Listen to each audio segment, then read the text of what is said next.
Okay.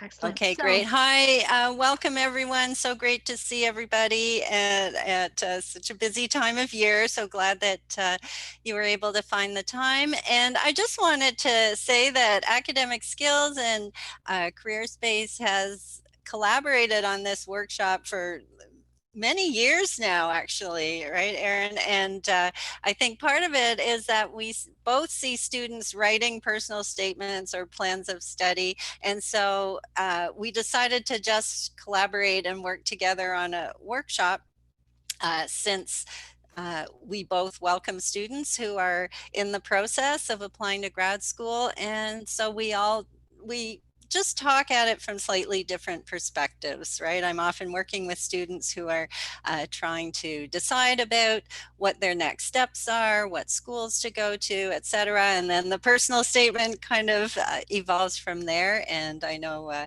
students are working with Academic Skills on a lot of their academic work, and then it flows from there sometimes that you work on these together.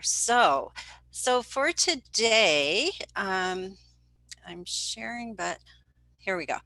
Um, we decided to sort of tailor it from the career perspective to start. What does the personal statement need to accomplish? And from a writing perspective, how do we as writers accomplish this? So we would like our goals to be sort of getting a sense of what the personal statement is, the purpose of it, how you prepare to write, the importance of language, grammar, and style. Of course, Erin's going to focus on that, the revision process, and how to get feedback. So I think this is actually quite an important question here, like what is a personal statement, because you will see at different schools it's called different things, and so sometimes that matters and sometimes it matters less. So something might be a personal statement and it's called a statement of intent or purpose of interest. Sometimes it's called a plan of study, and that is quite different in that if it's for a research focused program, if you're going into a grad program where you are doing 2 years research intensive, going to do a thesis, they would like, the school you're applying to, the program you're applying to, would like to know a lot more detail about the plan for your research. So that will really change the writing that you do. Sometimes it's called a personal essay. You might see that in professional schools, or an autobiographical essay, maybe at law school. Profile of experience, I think many education programs call it that. So the name gives some clues to what they're looking for, but sometimes they're very, very similar pieces of writing with different names. So as I said, it's unique to each school and program, as usually 1 to 2 pages, but it can be quite short or quite long. You may prefer one or the other. I know some students find that short one, they have so much to say, and that's a writing challenge. And sometimes the longer one is a challenge of a different kind. Um, yeah, and it may be open-ended. You know, sometimes students tell me that they were hoping for more structure, and it just says, tell us more about your academic goals. And that is quite open-ended, whereas some schools will have a very structured application with a series of questions that are quite specific. So really pay attention to the guidelines of the school or program you're applying to and the cues that they give you. You know, if it is a research intensive program and it's called a plan of study, that's a clue that they really want to plan about your research. So the people reading your applications, like, the purpose of this statement is to communicate to the readers, to the application or admissions committee, why are you applying to the program and what do you hope to accomplish in the program? And why you're a good candidate, why you would be successful, why you've chosen this particular program or department, even this university, how your interests align with this program and their focus.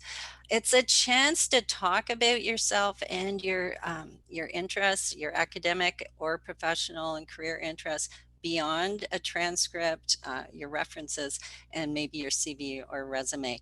And it can't diminish, I'm sure Erin would want to talk more about this, but it really is a chance to show the quality of your writing. So how do you show you're a good candidate for a program? That you do have goals, some motivation and interest and focus and commitment. It's okay to show you're kind of excited about your research or about this career direction and your next step. Grounding it in your knowledge of some relevant theory and research. Again, that's going to matter more depending if it's more of a professional program or course-based, more research intensive. Your most relevant skills and experience, why you fit. Is it a philosophical and academic sort of approach that you've specifically chosen for this, the reason why you're applying to this program?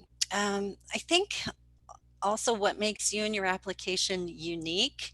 What is the kind of research interest or career interest that has really motivated you over the last while?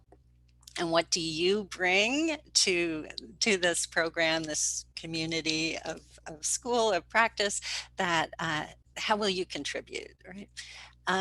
Again, we talked about writing skills, and this is quite important. I think it is the one place usually in an application, and sometimes they will say this specifically, that you can discuss some challenges that you've faced. And this is always a tricky one. It most commonly would be if your academic history has a bump, and you felt like for a year or a semester you weren't working at your potential, and there might have been extenuating circumstances. Many schools are open to hearing about that in a personal statement. You just will not want that to become the main focus. You can address it and explain it briefly, and but then move on to the other strengths and uh, the other things that you bring to the application. Great. Can I just pause? Because I know you're going to Yes, speak to the please. different Yeah. kinds of programs people would apply to. So I just wanted to share with you what folks are saying that are here with us today about what we're looking at. We're looking at practicum-based programs. We've got someone looking at dental school, public health programs, social work, sociology research, Canadian Indigenous studies, physics and astronomy, forensic science. So we've got more folks tuning in. Great clinical psychology, law, legal studies, sociology. So really good mix here. So we're really making sure that we speak to those who are looking at professional schools, but also those who are looking at research programs. So hopefully that helps you, Mary, and I'll try to keep it in mind as well. Yeah, great. And I think the examples Erin's going to show later on cross a lot of these kinds of areas. So yeah, so if it's a professional school that you're applying to, they obviously care about academics and will want to see always, of course, your transcript. And if it's a competitive program, that will be really important. But many of them will also be very interested in your experience and your relevant professional skills, whether that's extracurriculars, work experience, etc. And often they want to see that you have thought about the profession, you have some insights. Not that you have to know everything about the profession because you're just applying to school to become that professional, but that you really show some insight, that you've done some of the thinking that shows it's a good fit, back to that fit. And this type of program, it's often very relevant to discuss your career goals, and they may explicitly ask about where you see yourself going career-wise. So that affects the writing of the statement, of course, right? When they're more focused on experience. And I don't know why, but this isn't moving on. Okay, and research programs, just the way we would expect, more focused on research interests. If you're doing a thesis-based program, this is where the idea of a plan of study, where you really start to address your ideas for a potential thesis or research topic.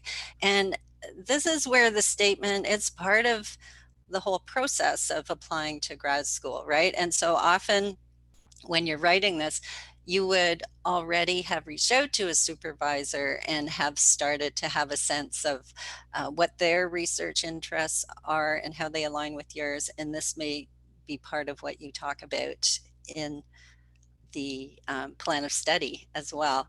And, you know, at times I've been doing these sorts of information sessions, and faculty will participate. And so I have a few points from a previous session where a faculty member was talking about what they look for in a personal statement. And this was someone from Canadian Studies, I believe, at the time. So that this is a worthy project. That's kind of, I guess that's kind of a big word, worthy, but what does that mean? That I think a lot of schools and admissions committees, when you're interested in research, want you to be able to speak to the wider social, cultural, historical, political, not all of these necessarily, but the relevance. What is the significance of this research that you're interested in doing? Like how it fits into the broader scholarship, but also how it builds on earlier work that you've done, academic work that you've done. How are you grounding it in theory, showing that you're familiar with academic literature on the topic? I don't know if, Erin, you want to speak to this. I know I get questions about academic citations. You're not going to have as many citations or references as you would writing a paper, but you still will want to show some basis on which you're planning your research. So Erin, do you want to speak to that anymore, or is that I know I okay have some for now? examples. I have some examples that we'll discuss later. Okay. So certainly don't feel like you have to go into doing a full literature review for your application to grad school. How's that? Okay. It's probably foundational texts or work that you will already have become familiar with in your fourth year of study that are leading you into your graduate work. Great. Thank you. Yeah, and as much as possible, explain how you're going to do the research, the plan. You know, are these surveys, like, what is the methodology that you're planning to use, and show that it's feasible. And this is where I will say, like, I am very happy to read personal statements. I do with students, but there is a moment where I say, I think this would be a great question to ask faculty, you know, to show that it's feasible. Am I trying to do too much here? Is this actually, I think Erin and I were talking about that. Yeah, is this actually a PhD I'm trying to do in 2 years of a master's? So I think it's good to get different perspectives on this research plan about the feasibility. Anything else, Erin, for that? Nope, sounding good. Nope. Okay. So preparing to write. Yes, I think that obviously, I think research, I've talked about fit and knowing this school and this program are a good fit for you. So the research is really, again, paying attention to the guidelines that they give you. Knowing as much as you can. I noticed that especially professional schools, but a lot of them are doing continue to do information sessions virtually. And so to get a sense of the program, what they're talking about, their in terms of their program and what they're looking for, can really be helpful as you research and prepare to apply. And again, for the professional schools, that that you're getting that insight into the profession so you sound informed enough. Not that you have to know everything. Like for social work, if you're going from, let's say, psychology into a master's of social work, it may be newer as a profession. And so if you've talked to social workers about the profession, that may help prepare you for the writing. Mary, can Yeah. I emphasize the one point you said there, which was really pay attention to those specific guidelines that the schools have. I think this is something that people commonly struggle with when they're writing assignments in school. And I have seen folks struggle with this with grad school applications. So pay attention to what the question is asking. Ensure you follow the word or character guidelines, because I've seen someone get messed up on the fact that they are actually supposed to be following characters and not words.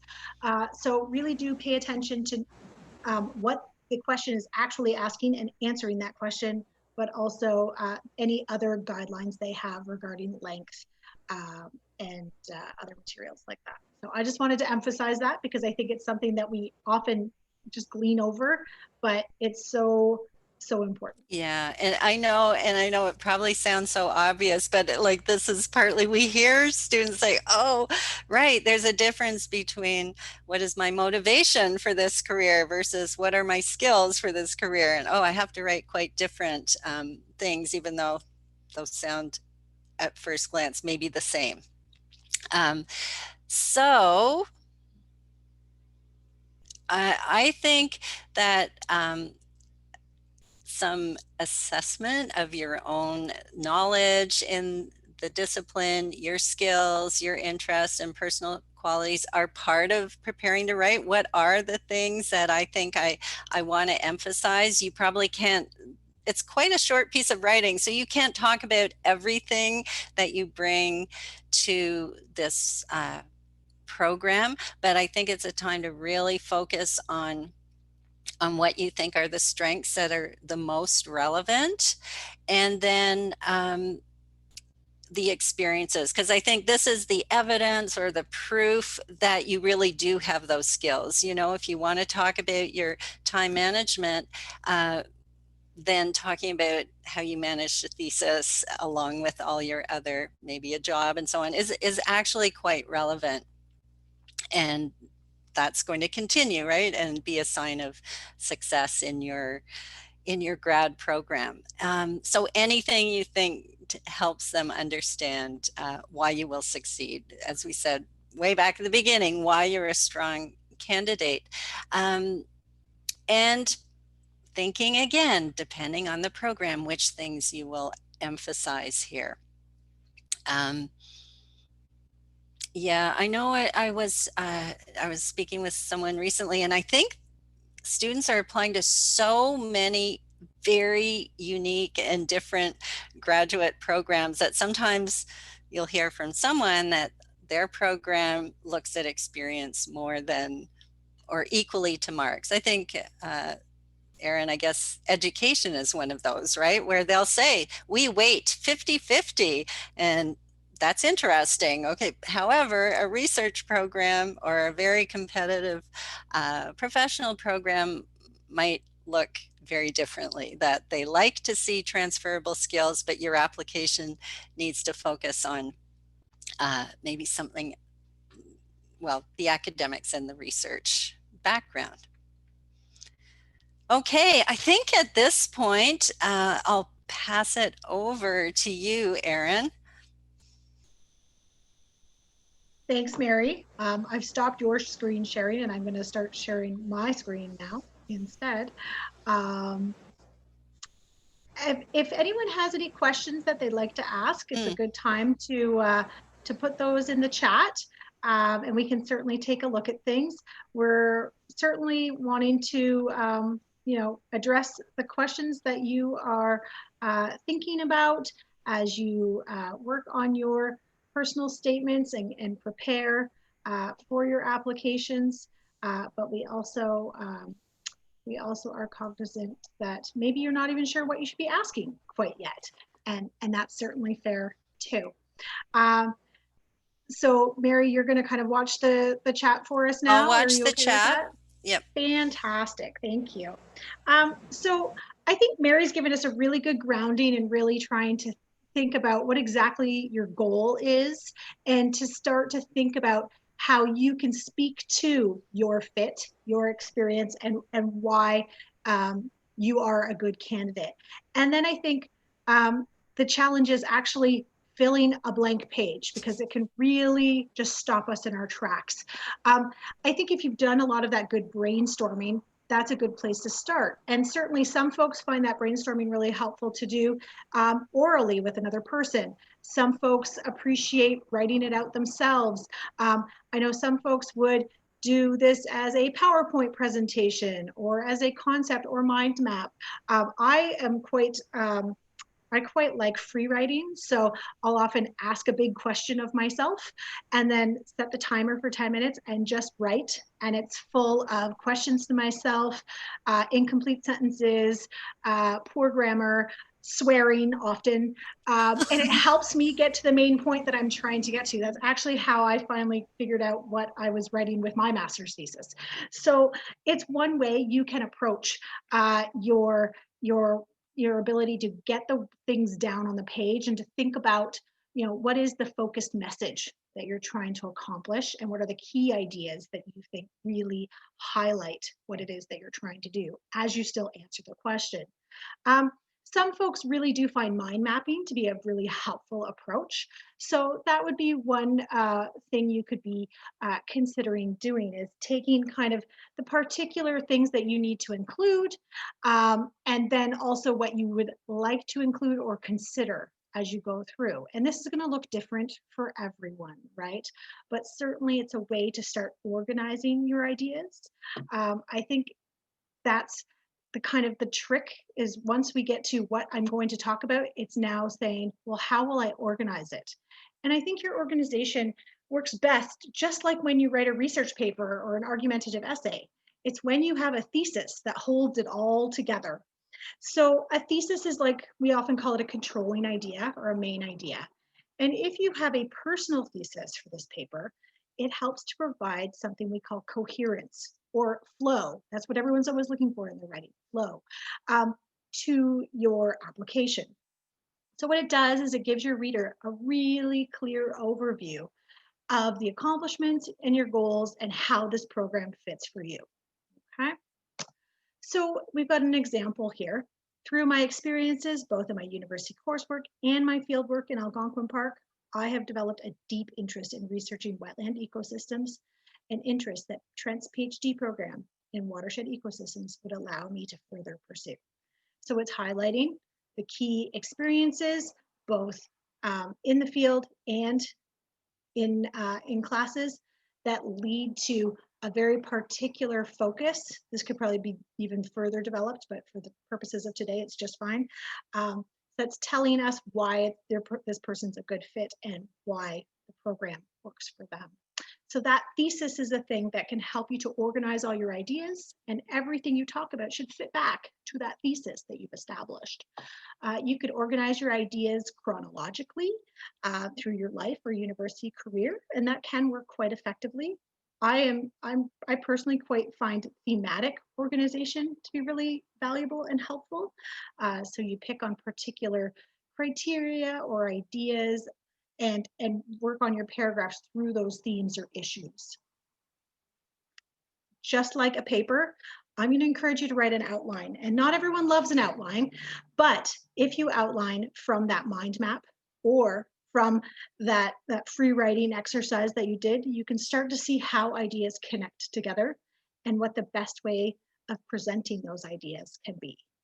So if it's been a while since you wrote a paper, because that's not really something that happens in your discipline a lot, don't worry about some of the lessons you're bringing from high school. So don't think about that 5-paragraph essay. There's no magic number in 3 okay? Instead, really think about what the main ideas are that you need to articulate and how they fit back to your personal thesis that you established, okay? So outlining can be as simple as a few bullet points or a few headings that you create for yourself, and you know you're going to fill in those pieces along the way. Or it can be a little bit more detailed, and you can have your headings or subsections, and then you identify the specific ideas or examples that you want to speak to. And then from that really detailed outline, you can kind of plug and play some sentences around all of that information. Of course, some folks find like a visual representation of their outline to be helpful as well. So you could think about creating yourself like a timeline or concept process chart, and that would help you to think about what ideas do I want and how do they fit with each other as well, because that's what helps connect back to your personal thesis and gives that sense of flow and coherence through the whole. It also is good to take a look at your outline before you begin writing, because it will help you to see if you've missed anything particular that you wish to talk about, or if you haven't explained your logic or how you think that example shows what you say it shows. It also helps you stay on track and to not bring in things that are relevant or don't fit a thesis that you've established. So that's why an outline is helpful. Whether it's super detailed or pretty rough, it's going to keep you focused and it's going to keep you on point. Okay. All right. So what I've got for you here as we work through the different pieces of the writing is some samples. And these samples kind of help us to get a sense of what this should look like, because I think that's often when we struggle most. You know, if you think back to your first year of university, you might have struggled with, well, what exactly does a formal lab report look like or a research paper look like? This is the same thing. This is a brand new form for you, for many of you. So what should this look like? So hopefully some of these samples will help you out. And again, we will be sending out these slides so you can take a look at these examples more closely if you wish. They're all been published online, so please don't copy and paste them into your own work. That's not going to bode well for you, I promise. So every piece of writing should have a clear structure. It will have an intro, it has body paragraphs, it has a conclusion, even a personal essay for grad school. So have a clear introduction to get the reader's attention. Remember, a real person is on the other end of this application reading what you have to say. So give them a hook, identify a particular problem or issue or event and draw them in, okay? Try to identify yourself and your background and how that fits and present that personal thesis. So what have you done? What do you want to do? And why is this program the best place to do it? So the sample we have here, again, it's pretty long. I highlighted the key element here that I thought was most important. So this person first provides the context of a particular issue that they want to discuss in their research program. And then they say, this problem resonates deeply with me, and I hope to someday work on finding a solution. It's for this reason that I am applying to a graduate program in social work at Boston University. I seek the skills and knowledge I need to return to Japan and work for a social service. So, you know, when we spoke earlier about like some programs want you to speak directly to their career goals, here it is, right? So that's a great example that shows that. Another one, again, speaking to a particular issue that one might research in psychology, and then we identify the issue and then we get back to the particular focus. I am fascinated by how affect can either facilitate or impede work outcomes through its interaction with other factors. As a graduate student, I would like to study the precise mechanisms through which affect influences the performance of individuals, groups, and organizations. So here we see two different approaches to an introduction, but what they both do is they hook us in with this particular issue and gives a very clear focus, and then links to the desire of that individual to be in the program and why they belong as well, what they already know and how it fits.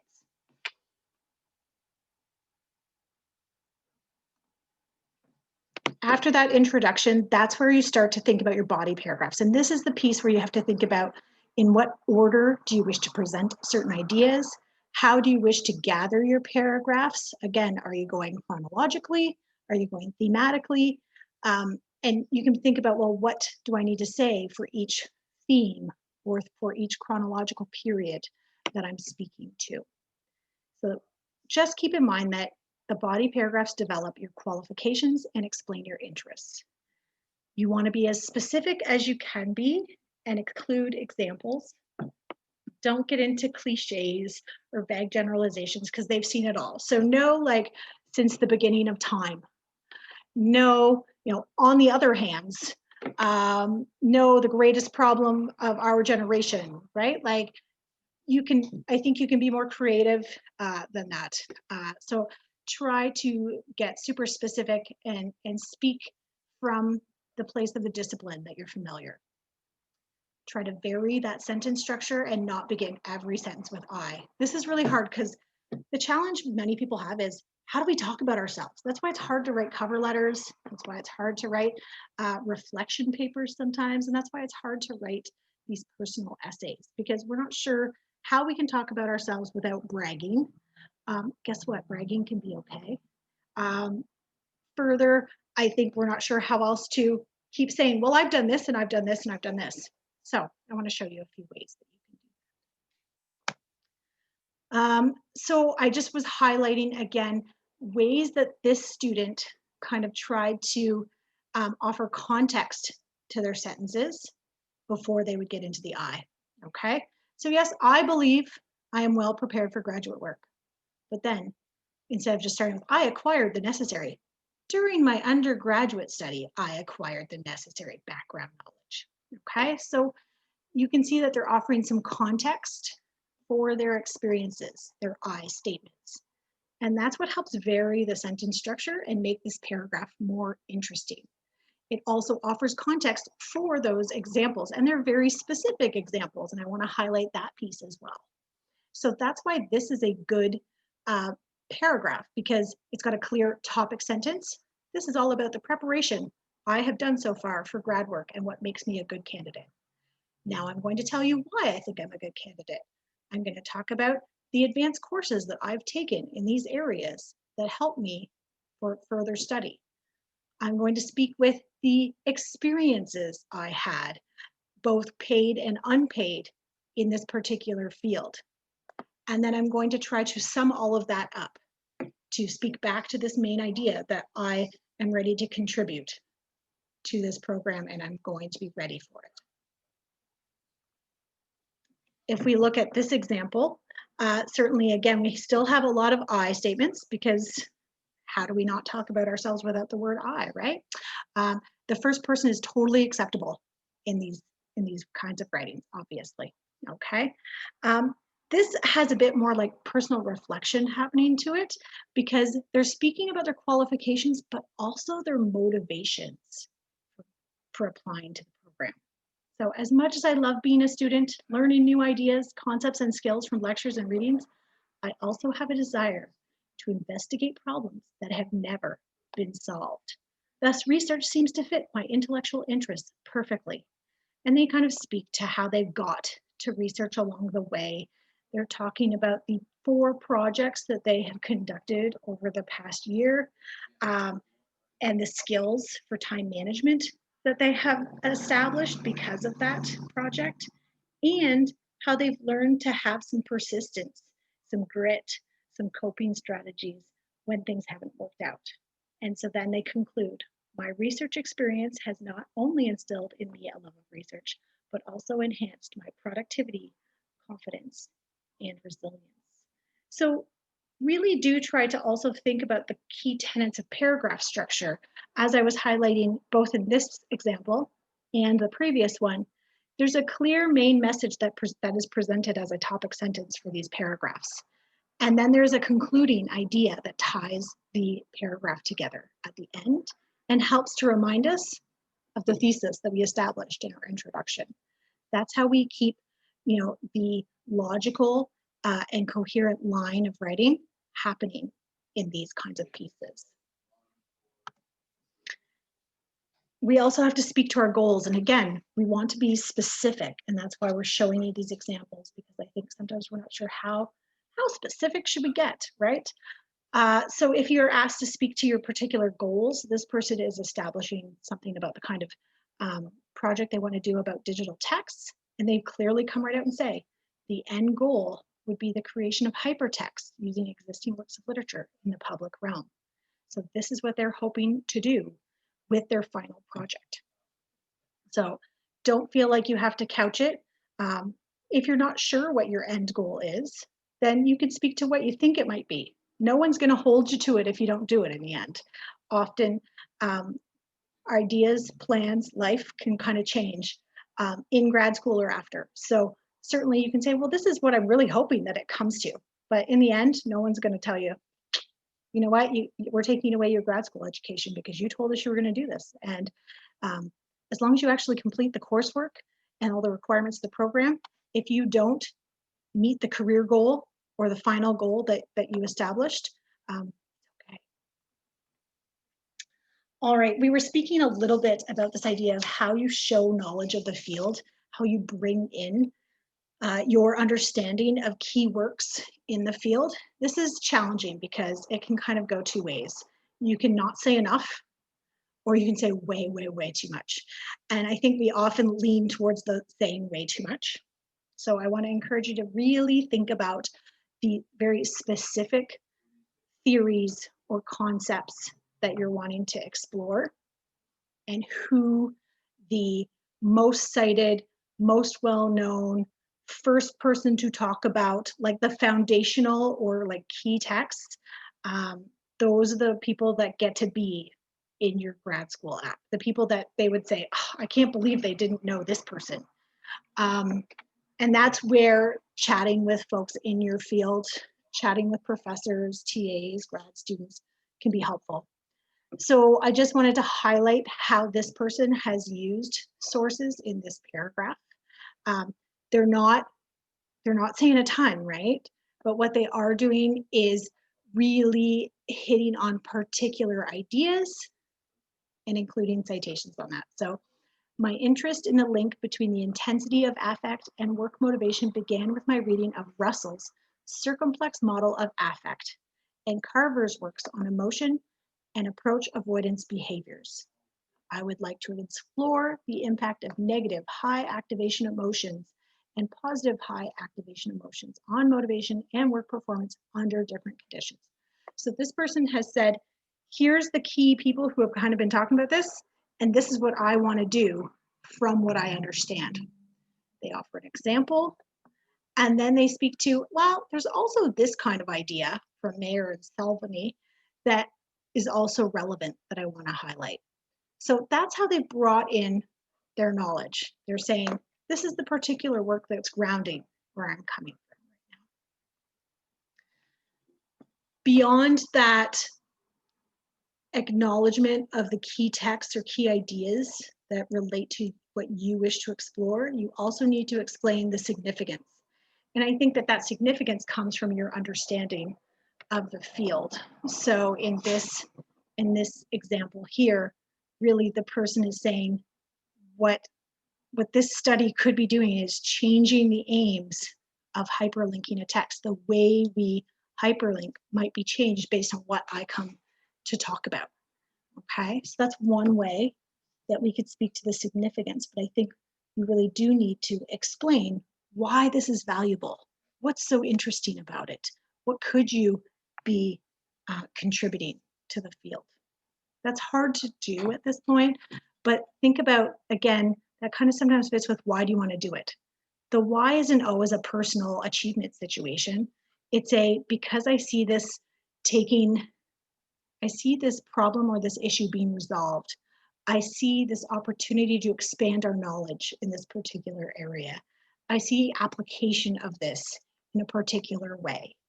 So those are ways that you can explain that significance in that specific way that we're trying to encourage you to do, but also it's linked to and demonstrates your understanding of the field, I think, as well. And then if we come back to the key message that Mary started with the beginning, you've got to be able to talk about your fit with the program and why you're interested in that particular program. Okay. I highlighted this particular element in this example, but beginning, you can see that this person has made reference to particular researchers in the program that are affiliated with the program. Okay. So they start by saying, I know what's going on in your program. Here's some of the streams or some of the focused elements that are happening in this program. And then here are two people I know that work in this program and the work they're doing that is really exciting to me. And then the person can kind of talk about how that interest aligns with their own interests, and they would like to work with either of those people. And then they're speaking to the course offerings that are related to that program as well. They've done the homework that Mary was encouraging you to do. I've looked at the course calendar for this program. I can see the types of courses that are offered. I can see who's teaching and supervising students in this program, and how that all fits with the type of work I want to do, the goals I have, and what I've already accomplished or what skills and experiences I bring to the table. So that's what's happening in this whole paragraph right here. Of course, this can be done in a more brief kind of way, okay? So this person's identifying that the public text program at Trent would be a great place to pursue the particular project that they proposed. They identify particular people that they are meeting with who have already kind of signed on to supervise or have shown interest in the project. And then this person's speaking to, further professional associations and connections that support the fit that they see in this program. So we've worked through, like from the introduction all the way through different kinds of body paragraphs you might be writing to respond to questions around, again, I'm gonna do the quick backwards look for a second.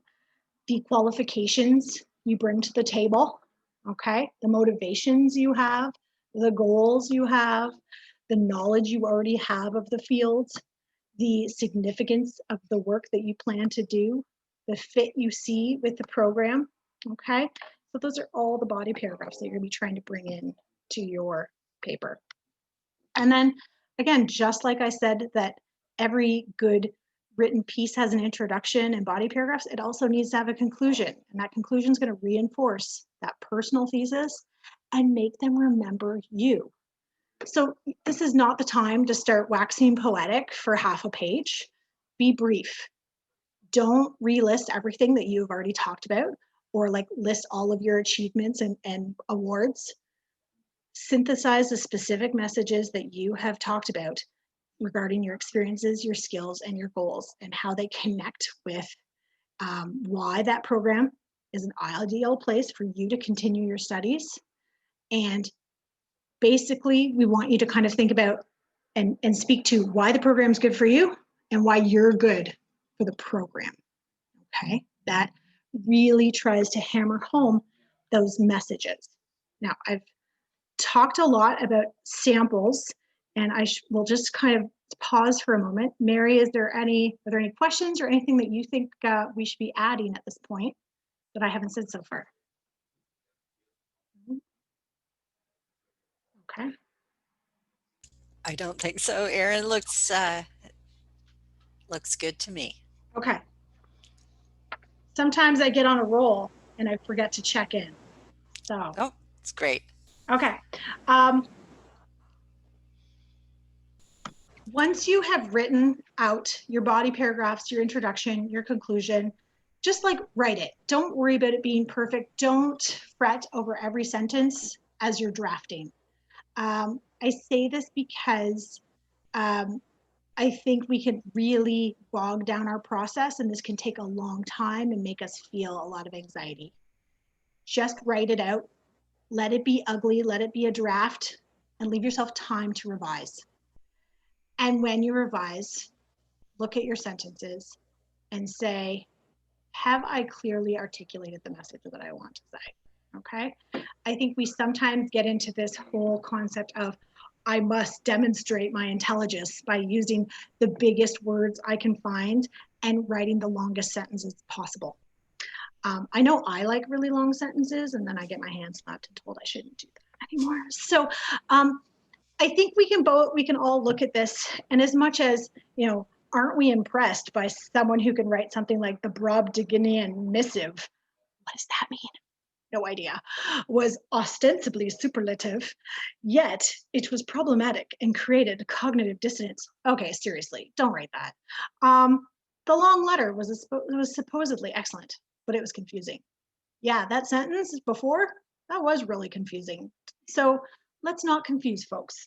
Let's instead really think about demonstrating our good thinking. So think about your audience and make sure that they're able to follow what you're talking about. And don't feel like you have to sound like an academic, okay?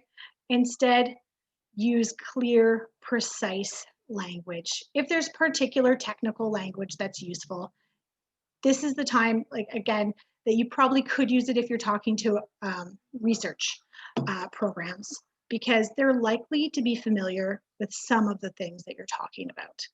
If you're applying to for scholarships and grants, you want to be careful about the jargon that you bring in, because those are often generalist readers, not specialist readers. So be really thoughtful about your audience. And I think that that will be one of the key things for you to consider as you draft, but also as you revise as well.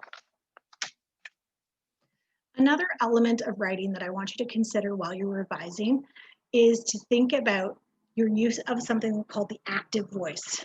And you may have received feedback on papers before that say something about the passive voice being a problem.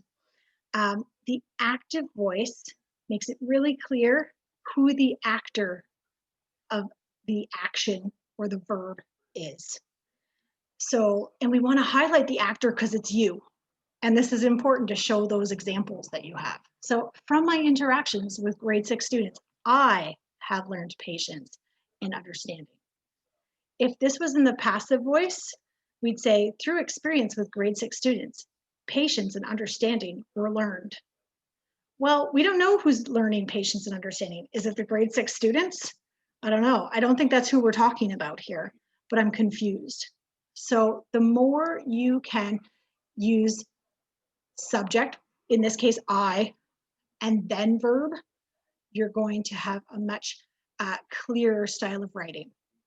If you get told you use the passive voice a lot, but you're still not sure how to see it, come chat with me or book an appointment with Academic Skills, because we can explain this in more detail and help you to learn to identify it and help you to avoid it, particularly at least for your grad school applications. Okay. So I think we often get stressed out about these things and write them really quickly and don't make a lot of time for revision. So, but please do everything in your power not to send off a first draft. Even if you've painstakingly gone through every sentence as you were writing it, it's important to read it as a whole.